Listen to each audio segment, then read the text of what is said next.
welcome back to my studio. This is Emma welcoming you.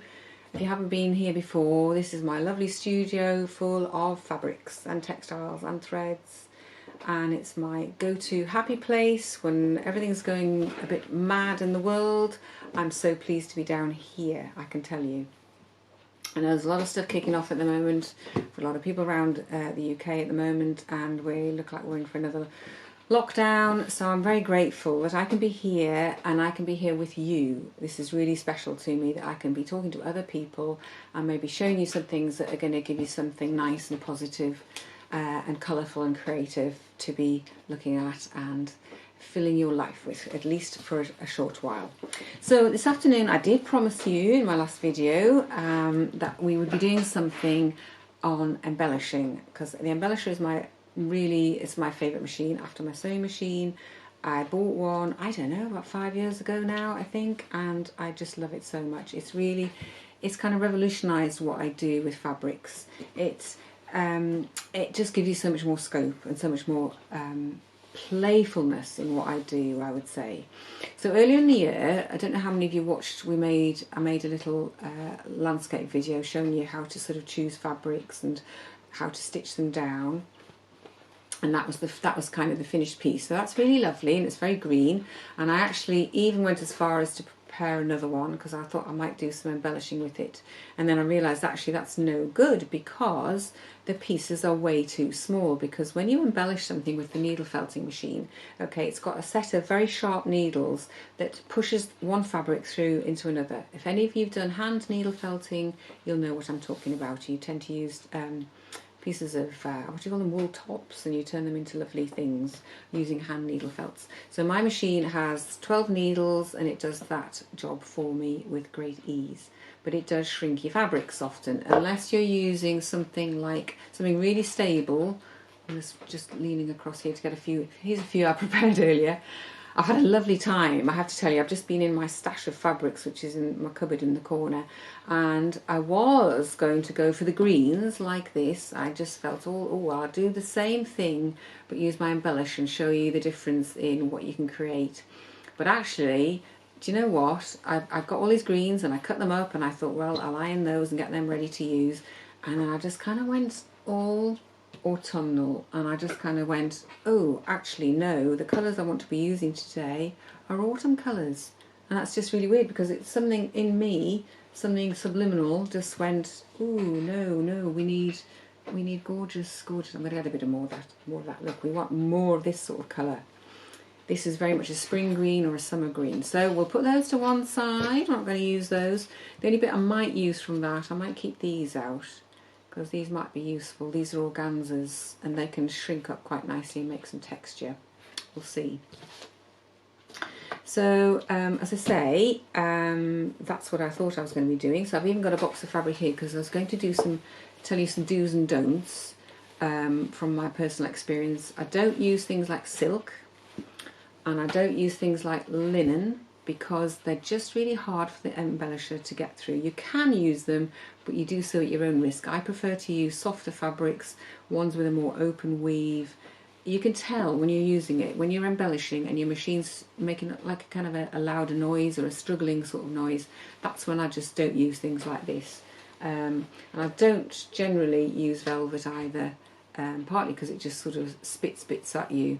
And again, I just don't want to use it. I'd rather use something like that, which is a lovely kind of crushed velvet. I'd rather use that as it is and not embellish it.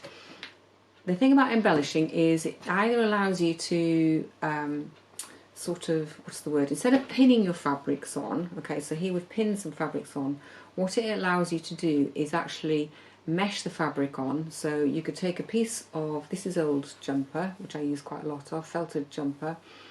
You could cut that to the shape that you want, you put it on your fabric, you put it through your machine and it will hold it in place. Or you're going to use something like this, which is an organza type, or something that's going to be a shredding kind of a fabric, and you use your embellisher for that. That holds it in place, but it also changes the surface and scrunches it up. So I will be showing you this in a moment or two. I've got to work out exactly what I'm going to be doing.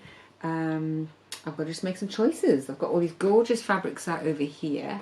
which I'll perhaps give you a little glimpse of. See, things like this, the embellishing machine, right, is fantastic at using up all kinds of materials. This is some beautiful knitted, somebody's knitted this, and I bought it in a second-hand shop just because I loved the colours of it. So you could use a little bit of this, you know, it could be bushes or trees or something like that. It's quite thick, but it's soft, so it'll embellish quite nicely. So I often use, you can use something like calico as a base. I often use my curtain interlining fabric, which I haven't just got a piece to hand. That's kind of soft and felty. I have often used old blankets as a base, as a background. And in fact, that's where I kind of started out with my embellisher, was using old blanket and then putting pieces of fabric on top of that to make landscapes and things. So I think I'll just show you what I've got in the way of fabrics. Oh, the other thing that's really good at using is things like this. This is a collection of, those of you who do felt making stuff will recognise things like this. This is all these lovely scrunchy tops that you can buy. I think I don't know if they're Wensleydale or something, but they have these lovely strangly bits, a bit like seaweed. So they're really nice to add on. Or you can add bits of yarn and wool. In my brown box over here, I'll just show you this. Oh, it's a bit big and heavy, but look, this is kind of the colours I was starting to go for. I've got a lovely tweed skirt here. I've got a lovely old jumper here. I've got this gorgeous brown fabric, which I think it's man-made mostly. It's got some wool in, I think, but it's got a lovely texture to it. So things like this just really were just whetting my appetite there. But I also have got some, I've got some violet colours. Violet? Violet? Yes, violet. I do mean violet. You know, you could also be adding sort of heathery colours in. You could have bracken colours. You know, I've got this. This is rather nice. This has got a lovely texture to it, you see. You know, it's horses for courses, really, as I always say. It's what you've got in your stash. Use what you've got. And listen to your machine when you're using it. You've got all of these. These are really nice. All sorts of bits of fancy yarns. Things like this, which are nice and soft and loopy. This is gorgeous. I've used this on several landscapes. And even weird things like this sort of stuff, which is for knitting fancy scarves with. You know, all of this can be embellished. It's all grist to your mill, as they say, when you've got an embellisher. And I'm sorry if you haven't got an embellisher, and obviously not everybody wants one, it's not everybody's cup of tea, but I just thought I need to show you this really, especially as it's a rainy day outside, and what else would we be doing? So I'm going to select some fabrics and then I'll just show you what I'm going to do with them. Okay, so here we are. I've collected a lot of different fabrics together and done some cutting, just very roughly, because I don't quite know where I'm going with this. It's very interesting that I've chosen all these beautiful autumn colours, having thought I was going to do greens, and it's very interesting, I think, that I chose yesterday when I was starting to film this. Okay, I'm doing this over a couple of days because the light was terrible yesterday because it rained all day. So this is a new morning actually, and I'm just setting this up again. And I'm finding it very interesting that yesterday was really rainy and really very dreich, and I chose all these beautiful, soft, scrunchy, warm, woolly, comforting things. And I really feel that was the mood I was in yesterday. I craved something comforting and lovely, lovely colours and lovely textures. So it was a real mood enhancer for me actually, just doing this, just getting the process of getting my fabrics out and playing with them actually made me feel a lot better, and I'm so grateful for that. So I hope you'll enjoy this too. As I say, I started off with these. These are what I showed you in my bag. These are these gorgeous little bits of tops, I suppose. They're the scrunchy bits, and they're just really lovely. And I thought, oh, you know, these colours are gorgeous together. This is a bit of yarn that I found, and again, it's got the same sort of colours of this. And you know, you could then be adding in. I could add turquoises into the mix. I could add purples into the mix. You know, we can add the oranges into the mix and the browns and the yellows. There's so many different ways you can go. You know, we can go with textured fabrics, we can go with shiny fabrics, we can put, you know, it's all can be put into the mix. You know, there could even be some lacy stuff going on. So really, I have to make some choices. It's a bit like life really, making a landscape or whatever it is you're going to make. It's just all about choice really. So I'll show you some of the bits that I pre-cut, and I'm going to just show you what my process is.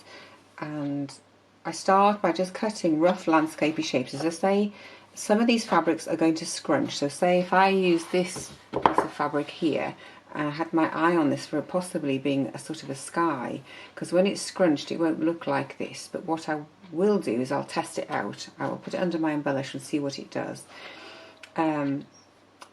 But as I say, I'm cutting rough shapes, seeing where they go. They're sort of landscapey. Something like that will scrunch up, but something like this will just be held in place by the embellisher, which is great. You know, so you can start to be adding other things in, other colours, and a little bit of that. You know, sometimes when you get these very, very dark mountains, and then you get the lighter colours coming underneath. This is a beautiful piece of felted fabric that I felted myself, and I had a mad moment of doing some wet felting, and I used, I can't think what this is called, I think it's like Nuno felting. I apologise if that's the wrong term, but I'm not an expert in these things, but you use fabric and you add felt tops to it, and you felt it, and it shrinks the fabric, and you can see it's got some beautiful little elements here, so that's rather nice. I quite like that, and it's got this naturally smooth top, which was the edge of the fabric. And then another piece of that is this, which is you can see the original fabric I was using, which actually I don't really like very much, but now I'm seeing it in a different light looking at it this way, and you can see I obviously had a small amount of tops on there, and it's made this really nice scrunchie, which is almost like what an embellisher does really. So you can be arranging these things and playing with them and seeing what shapes you want. You know, do you want to go at an angle? Do you want like a valley? Do you want sort of slopes coming down over, or do you want to do it lines? I personally really quite like doing lines, because this is what I see out of my window a lot, is the lines of the landscape. Get these horizontal lines with small details sort of coming in. So this is that lovely skirt fabric that I showed you. It was a second-hand skirt. It's got this lovely nubbly, tweedy sort of effect. It's not completely wool, I don't think, but it's got a lovely texture. And I've got this nice piece of tweed, which actually, this is a lovely piece of tweed. My mother had a skirt, and she sadly is no longer with us, but I have used her old tweed skirt for many a project, and it's got these gorgeous soft colours. So I thought, well, that would be quite nice, sort of perhaps down here. I've got things like this, which is these lovely knitted shrugs, which I use quite a lot, which again could be some tree shapes, it could be some bush shapes, it could just be a bit of detail. I could edge something with it. I could be putting that there and having that behind it. Because when this is embellished, it'll be different again. So if I put that back there just for now. I've also got this, which I think I showed you, which is a gorgeous knitted, I think it was somebody's jumper that they knitted with some of these lovely nubbly yarns, and I spied it in a charity shop, and I thought, oh, you're coming home with me to be cut up. And it just, again, it's these lovely bits. It's quite thick to use, but then a lot of these are quite thick, so I'm going to have to think about my layering. If they get too thick, my embellisher won't like it, so I'll have to consider that as well. And I was thinking about skies, whether I go for sort of whether I go with the purpley theme and bring in a sort of a lilac-y coloured sky. I think I called this violet in the first film, the first clip of my film. I couldn't think what colour it was, so I think maybe lilac or violet, whatever colour. So that's starting to pull together quite nicely. And again, these little clippy bits could be something down in the foreground. I've also got, which I really like, which may not fit in with this, it's rather dark. So I'm not sure that's actually fitting in with this now. Not with that, certainly not with that lilac-y colour up there. It certainly isn't doing anything for me there. But this again is a lovely fabric. I think I bought this at the Knitting and Stitching Show, which is a show we have in the UK, which is a fantastic thing to go to. Sadly won't be happening this year. And it's got these lovely nubbly bits again. It's texture. For me, it's all about the texture. It's about two things. It's about the stitch and it's about texture. And if I can get texture with my stitch, that's great. Or I will use fabrics to achieve it. Now you see, look at this. This is a piece of beautiful tweed. This is Linton tweed, which is, I believe, they make tweed for Chanel and people like that. And it's just based in Carlisle here in Cumbria. And this is offcuts that we got years and years ago when I was a student at the art college.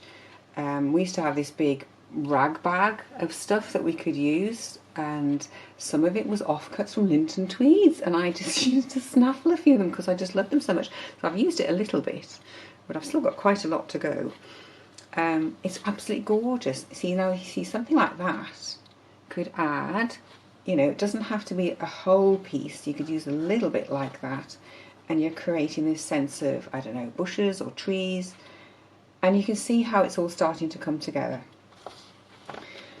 I think what I want to do is I want to have a little play and see how these are going to embellish down, and I'm going to finish off my composition and then I will use my embellisher on it.